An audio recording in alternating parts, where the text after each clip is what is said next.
Hey everyone, Jackie from Full Moon Loom Designs, and today I am so happy to announce that this is my new kiln. First one I've bought in a while aside from the Vitrograph kiln, and today is its initial firing, which is just the pre-firing that the manufacturer recommends. I've not used the Set Pro controller before, but it appears to be, just from the instructions I read, very similar to the 3-key controllers I have on the other kilns, with the exception of this one. Actually, you'll enter in how many segments. I've got the phone set up, so I'm not sure if we'll be able to see inside, but what's nice on this one, there is the fiber lid. It opens from the top, but it also opens from the bottom. And yes, I will take that stuff out of there before I turn on the kiln. But anyway, I'm going to fire it up as fast as possible to 1200 degrees and hold for 20 minutes. And I'll walk through that programming in just a second. First, I'm going to open that kiln back up and take any remaining stuff out of it from shipping. And I will say I did order this from Kiln Frog. It was free shipping.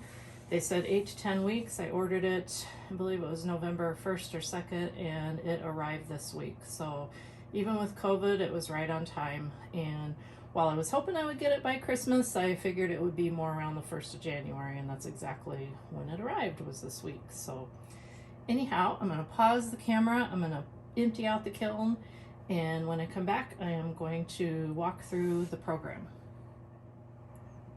All right, the kiln has been emptied out. I brushed out the base of it just in case there was a little bit of dust, probably from shipment. And now I am going to power on the controller and walk through my first programming, which is going to be super basic.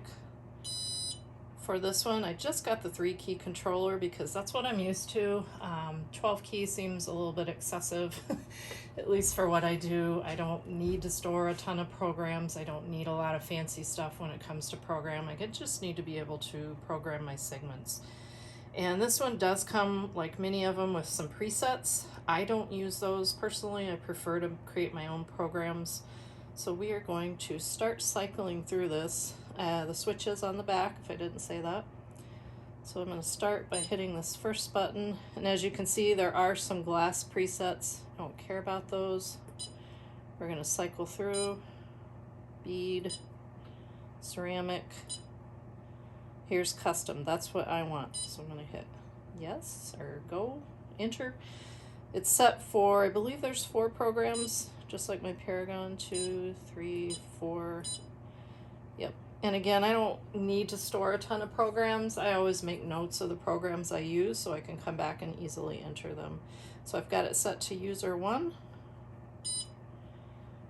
It says there's 6 segments. I know for this firing there's only going to be 1 because this is just a pre-fire test.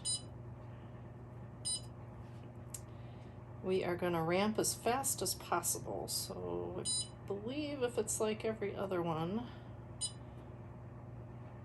there should be a AFAP or a 9999. I'm just going to hit the down arrow. Nope. I guess going up, we can't do it that way. So we'll go up until we hit max. Let's see where it goes.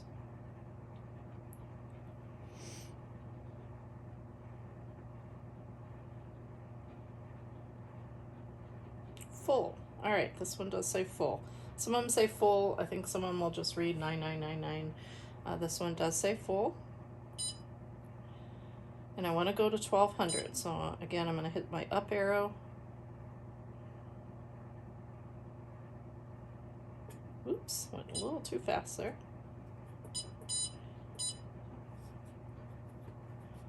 Pretty touchy. 14, 13. Here we go.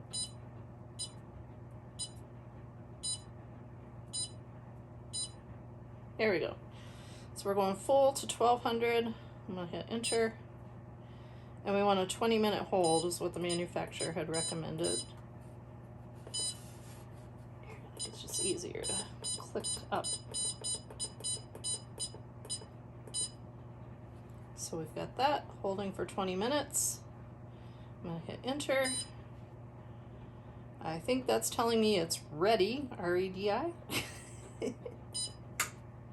And here we go. You will hear the click when it comes on, but notice that it's quiet. This one does have the upgraded solid state relays, so that's really nice. I did that on my Gen Kin as well. I didn't buy it with the solid state. I upgraded it after swapping out the relays a couple times. Yeah, those control boxes are tiny. For my chubby hands, I have a hard time getting in there for relay switching. It's not a difficult thing to do if you've never changed a relay. Lots of videos out there. I watched one the first time, and then I did bring it up when I had to do it after that, just as a reference. Main thing is, what I do is I take pictures as I go. I take a picture of what it looks like before I start undoing anything, and then once I get the old relays unwired, I get a picture, and then as I start putting things back together, I just do one at a time, get one completely out and changed, and then do the other. And even if they don't both go bad, which usually it's just going to be one, just replace them both. And if you don't have solid state and you have to use manual relays, it's good to have a set on hand. Luckily, I found the ones I needed on Amazon and had them, I believe, even next day, so I didn't have to wait too long. But if you're in a crunch for time and you need your kiln up and running, it's good to just keep a set on hand. They're not super expensive. I think the ones for my Gen Kin and the Paragon maybe around 22 bucks a piece, something like that. It's been a while since I've changed any, but hopefully on this one there's not going to be a lot of maintenance, because again, this one does have the solid state. So anyway, you can see it's heating up, and when it's all done it should shut off, and I'll come back when it's all done. I know I said I'd come back when it's all done, but I forgot to share one more feature that this has. If I open the lid while it's firing, there's an automatic shut off. So that's handy. It's not only safe, but it's handy for things like if you're reaching in to do combing, that type of thing.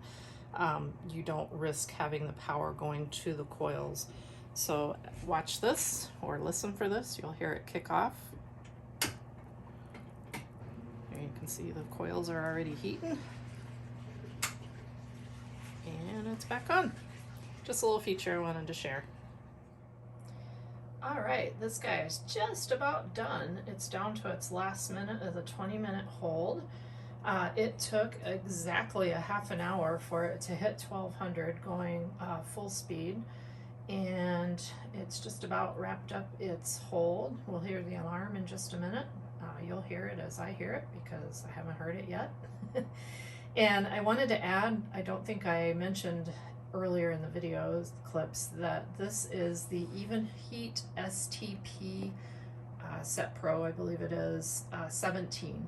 So this is a 17-inch kiln. It's a nice size kiln for 17, and for the regular 110, is 110, 120, doesn't require the special wiring. It does require, like any kiln, a dedicated circuit. This one does require a 20 amp plug, I believe it is. I already had that set up because it's exactly the same thing as the Paragon. Here we go. It's showing complete. Oh, I might not have the alarm turned on, which is fine. I don't need to hear it when it shuts off.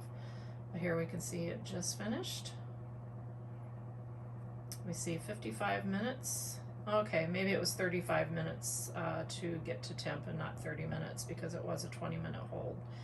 So anyway, while that is cooling down, and I'm going to let it get back down to room temperature before I put a shelf or anything in there, I'm going to be working on a set of test tiles. And so I'm going to pause the camera and get set up over there at my table. All right, so my kiln is cooling down from its initial test firing, and what I'm going to do, and as much as I always recommend this and I believe in it, I didn't actually do this with my other kilns, and I probably should have. You know, I learned where the settings should be over multiple firings and kind of learning my kiln, and that happens. But this time I'm actually going to make the actual set of 6 test tiles. And if you are new or even just need a refresher, this book, Joy of Fusing by Wardell, Randy and Carol Wardell, is a great reference tool. And what I'm going to use is kind of their reference charts here for the test tiles.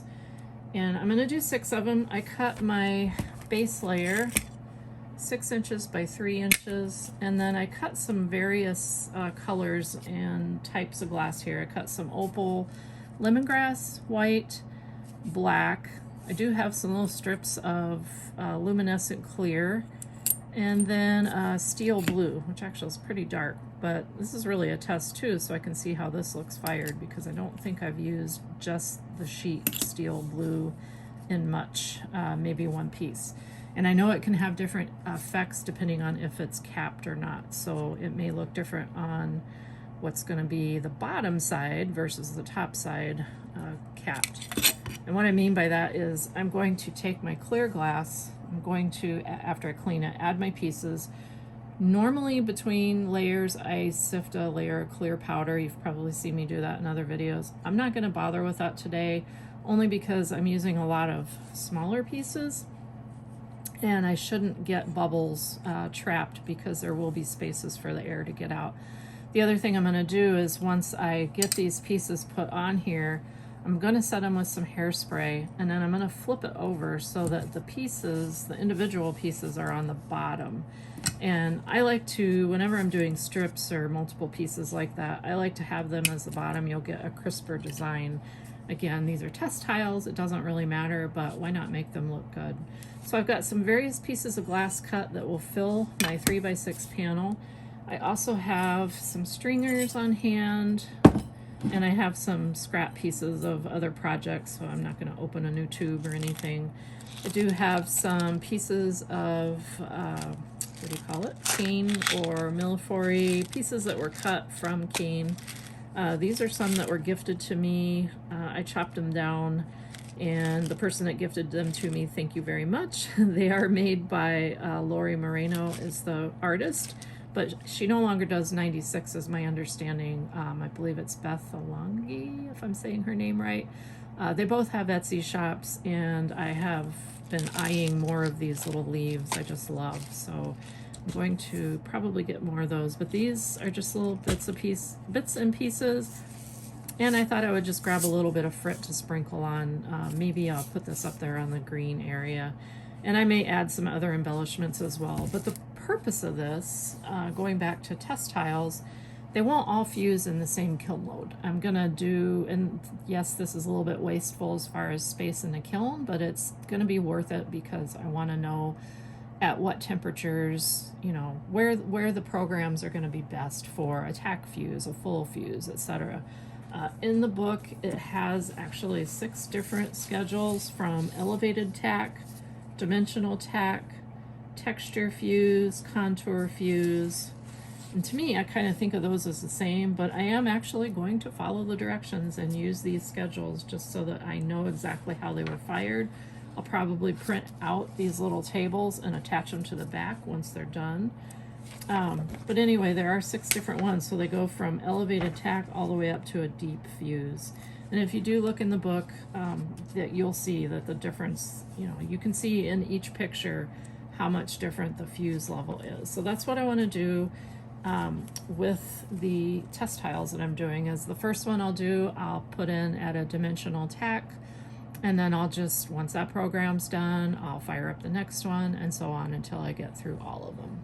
So without further ado, I think I will walk through setting up a test tile. I use alcohol for cleaning. Thankfully, I've been able to find 91% again, and I just pour it right into the spray bottle. But I find that and just a flour sack towel work great for cleaning. I just want to make sure I get all the fingerprints and stuff off of there. And then when I use an adhesive, when I talk about hairspray, I have it in a needle tip bottle, and this is the bottle. I think my hand is blocking this the way I have the phone set up today.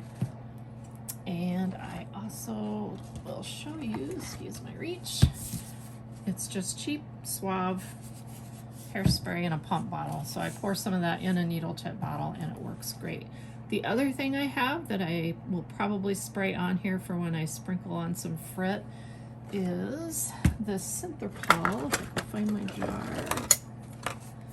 This is the Synthropol from Val Cox, and it works great. You just use a few drops in water. I have it in this misting bottle, and I think I shared that in another video. I'm just going to spray just a light mist onto where I'm going to add my frit, and it keeps it from jumping around. It's not really an adhesive, it's just kind of, what do you say? It changes the viscosity of the water. I'm probably saying that wrong. I'm probably butchering it, but I know there's more about it on Val's website. So I've got my first base piece clean, excuse me. And I'm going to continue that with these other pieces. And I may go find maybe a piece of dichro or something else that I can add to these tiles.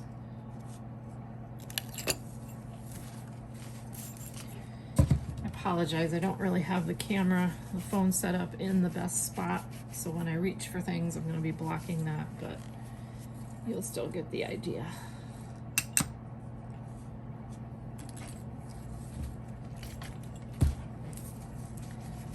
Most of these are pretty clean. I'm just making sure before I glue them together.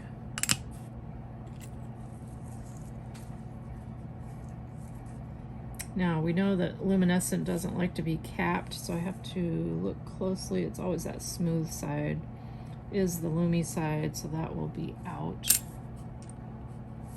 Looks like I didn't quite cut that one straight, but I'm not too worried about it for this project. If they hang over a little bit, I'm fine with that. Black glass here does have some on it, so.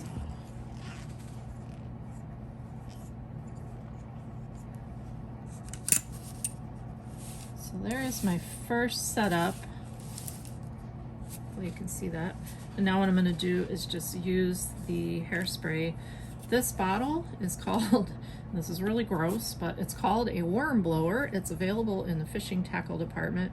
I don't have any that are new in a package, or I can show you the package today.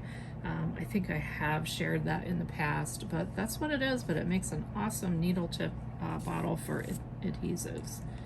So I am just going to drop a couple of drops on here, put my glass down, and repeat with the other pieces.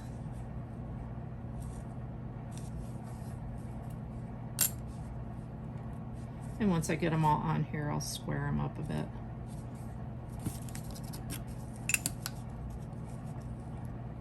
And I can see I already put fingerprints on the black glass. I'll wipe it down again before I start adding pieces.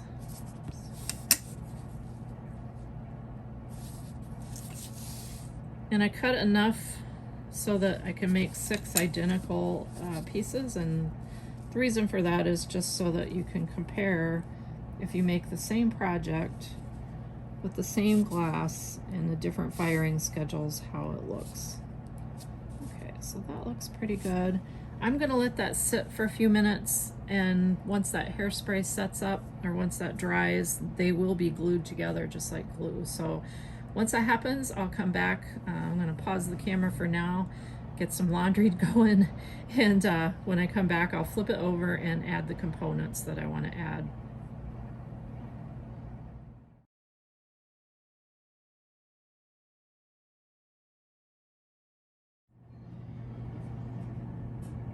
So I've started making my test tiles, and I didn't want to bore you with all of the sorting through, trying to find 6 sets of things that I wanted to add. So I did build up my first one just so I could see if I liked the design. And again, these are just test tiles, but I want them to look somewhat the same.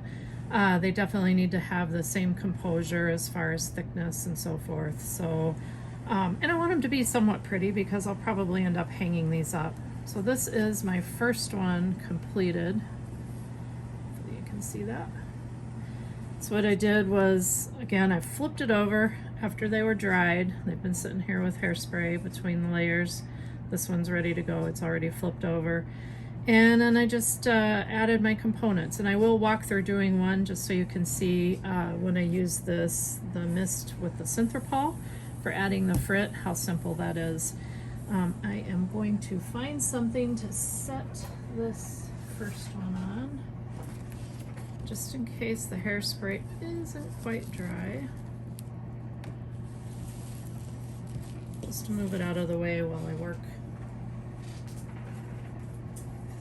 And once again, these are going to go into the kiln one at a time on different schedules.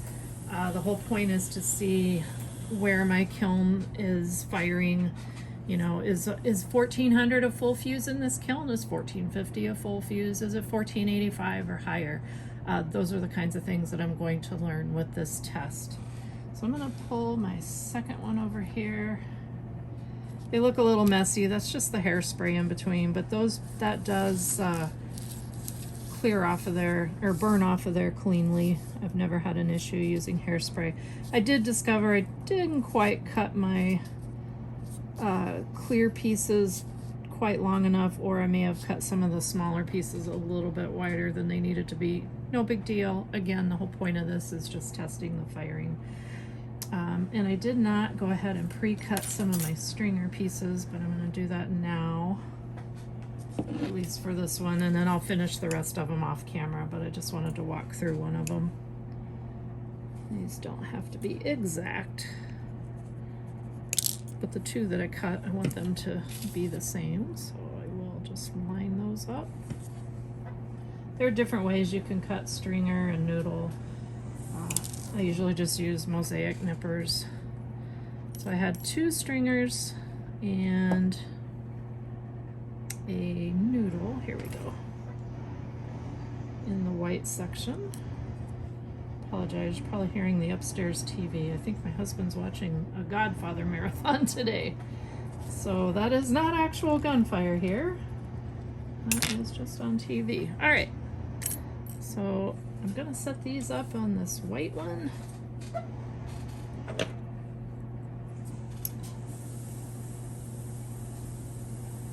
The first one, I didn't do the noodle initially. I just had the stringer on there, so they're spaced out a little bit. These I'm just gonna purposely line up, trying to get them centered. Doesn't have to be exact. So this is how I just apply my little droplets of hairspray. Kind of on each side, it'll soak under there, and then that works like glue. And again, it burns off clean. I don't have to worry about anything showing up after firing. Over on the black area, I'm going to add 3 little pieces of dichro. I kind of want to get some different colors, just 'cause.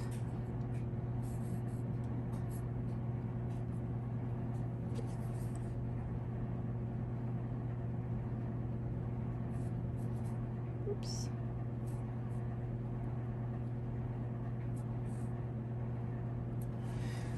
And then I'll probably use tweezers to set some of these things down. I have these little pieces of Murini Millefare. I've heard them called different things. They're the little flower ones. I'm tired of fussing with the tweezers. I'll take a couple of leaves.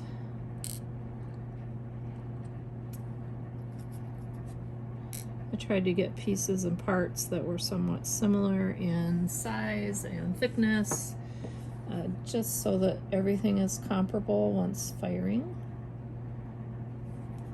Okay. Let's see, at the top here I had a couple of dichro dots. These are just dots I've made over time. If you haven't made dots, or you haven't seen me do that in some of my posts or videos, I usually don't fire my kiln as fast as possible ramping up. Today is maybe only the second or third time I've done that, but I was following the manufacturer's directions for the pre-fire.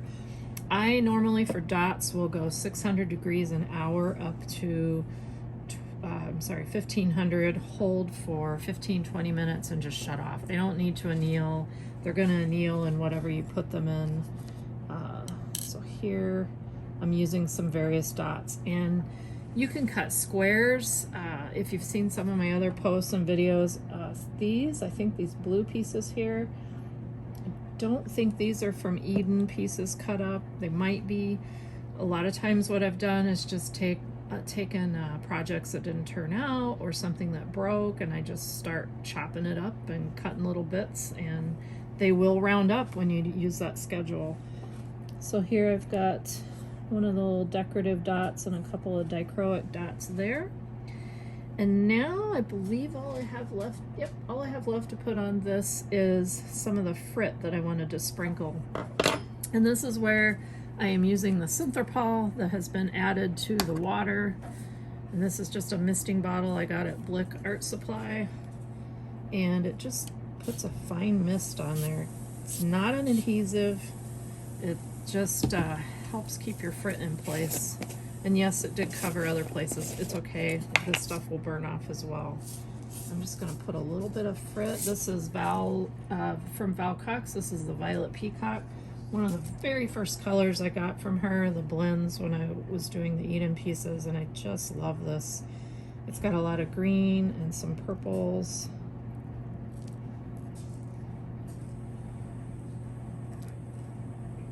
And I'll use my brush to put this all back onto the lemongrass area where I want it. I don't need it super heavy.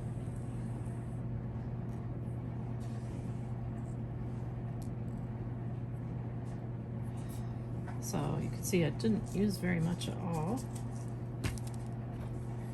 And now I'll just take my paintbrush, put it back where I want it. Maybe spread some of it out a little bit.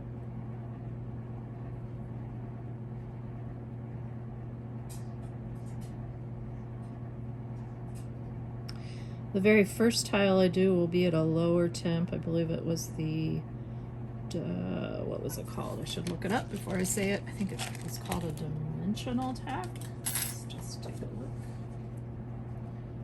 Oh, I'm sorry, elevated tack fuse. So it's elevated, then dimensional, then texture, then contour. Each time things are going to melt a little more and, you know, kind of melt into the glass a bit more. This, the very first one that I put in, I fully expect most of these pieces are going to look pretty much like they do now. They're not really going to soften up much on the edges. They're not going to spread any of that. But we'll see how each tile looks. And in the end, when I thread all of these pieces of video together, I will plan on having either a video or some still shots of each one side by side so that you can see how they turn out.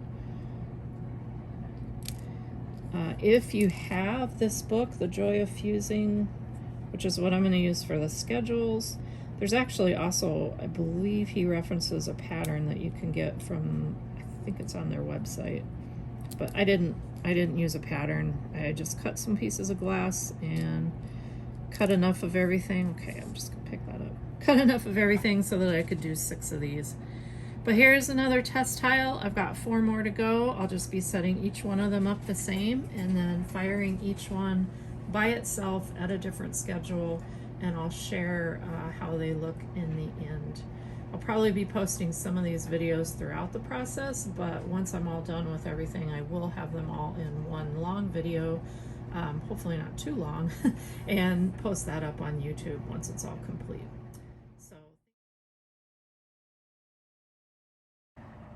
all right, all the test tiles have been fused. I did it over the course of about a week, 1 per day.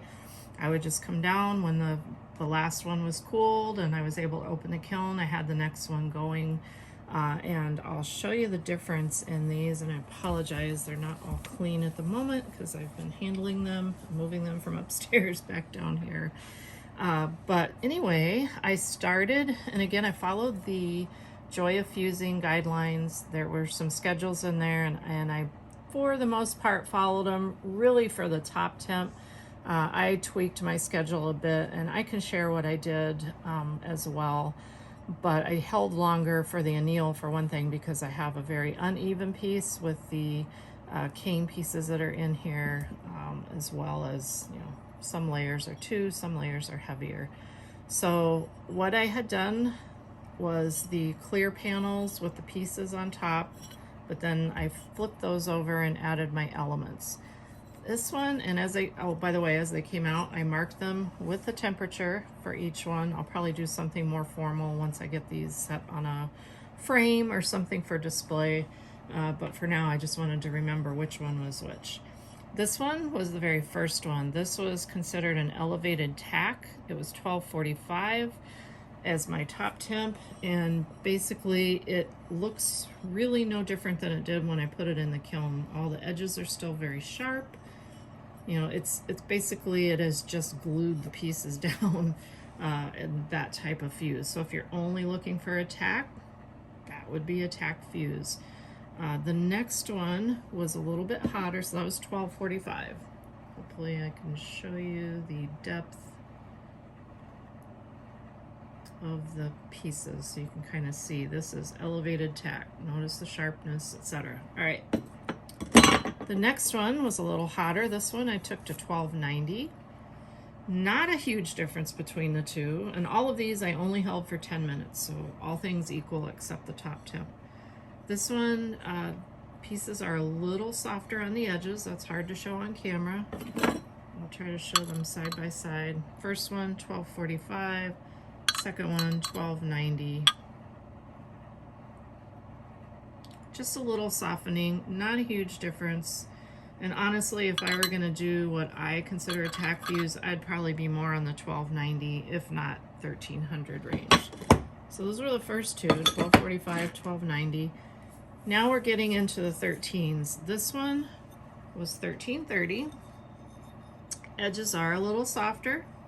It's still, you know, a contour slash tack fuse. This one is called a, this one was a, I better check. I believe this was the contour fuse, if not the texture fuse. I'm probably getting them backwards, but I'll check and update this with a note. But anyway, $13.30. Pieces are softening, have sunk a little more into the glass. You can kind of see on the dots as well. So that is $13.30. You can also see the difference as the frit starts to soften and spread a little bit.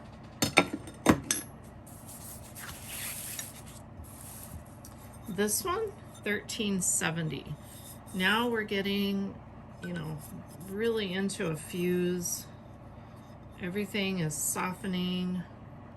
To me, this is probably a nice contour fuse. This one might be called texture. Again, I'm going to double check that for the temperature ranges that I used, but $13.70. Kind of see how things are softening and flattening down a bit more. It's hard to really see this on camera, but I am trying. And also, if you look at the frit, starting to soften, and I wish I could show you more of the texture. Hard to do on camera. So that's $13.70. Now we're into the 14s, and now this is considered a full fuse. This is $14.25. Notice how the frit is pretty much flat. My components here, the little cane pieces that I have on there chopped, those are, let's see if I can get that into the camera, almost flat down to the surface, as with the little pieces of dichro and the dots. So if we really want to look at contrast, this is $14.25. And if you look at that very first one, which was $12.45, here you can really see the difference. So tack, all the pieces very tall, full fuse, pieces are all softened. The edges are rounded. The glass just is more uniform in thickness. And my last one I did was considered a deep fuse. This is $14.70. I apologize, it's upside down when I flip it over. Everything is pretty flattened down at this point. And it's hard to see here. You can kind of see how the shape has spread a little bit because glass does like to be the 6 millimeters. So with all of our elements on here, things pushing into it, the stringers moved a little bit, but they're flat. The little pieces of dichro on the ends, flat. The dot, pretty flat. So this is considered a deep fuse. So what do I learn from this? I can look at these temperatures or these tiles and get an idea of where I want my temperatures to be based on the effect that I want. The fact that this is $14.70, This is 1425. I'm looking at that as, yeah, I would consider this a full fuse. Maybe even a little bit less I would consider a full fuse if I didn't want it to be completely flat. I probably, with this being 1370, as I look between the 1370 and the 1425, I would consider this new kiln a full fuse to be somewhere in the middle here. So I think like 1400 possibly, but again, depending on the effect that I want, if I want everything to be completely flat, I'd be going up a little bit higher. So I think if I were trying just a basic 2-layer piece, full fuse, I'm pretty sure 1400 is going to give me that effect. If I have elements on there and I want them flattened down in there, I'm going to go a little hotter. If I want elements with some texture and still seeing that, you know, seeing a little bit of contour, I'm probably going to go between 1350, 1370. The little hearts that I did, that Adea and I put together the other day, I fired them at 1350. I believe it was for 10 minutes, but I'll double check. And they're pretty close to this. Again, probably right in between that 1330 and 1370, which makes sense. But it's all about learning your kiln. It's all about programming your own programs. I'm going to walk through a program when I get this entire video put together, just to show you. I only have 3 key controllers on all of my kilns with the exception of Vitrograph, and that's just basically on and off. This one that I just got, the Evenheat Studio Pro 17, it is available with a 12 key as well as a tap controller. I didn't feel like I needed that type of expense, that I didn't need anything that fancy. I didn't need something that I had to look up instructions every time I wanted to fuse. So I stuck with what I know, a simple 3-key controller. It stores for 4 programs. It does have presets. I don't use them. I haven't since probably 6 months into fusing. So I encourage you, sorry, I haven't had enough coffee yet this morning. I encourage you to explore programming your own programs and not using the presets that the kilns come with, or the controllers come with. But anyway, I wanted to share the test tiles and the results of how they turned out. I'll be stringing all of these video clips together, so by the time you see this on YouTube, it will have all of the components from beginning to end, how I set them up, how they looked before firing, and now at the end, how they all look after firing. Anyway, as always, thanks for watching.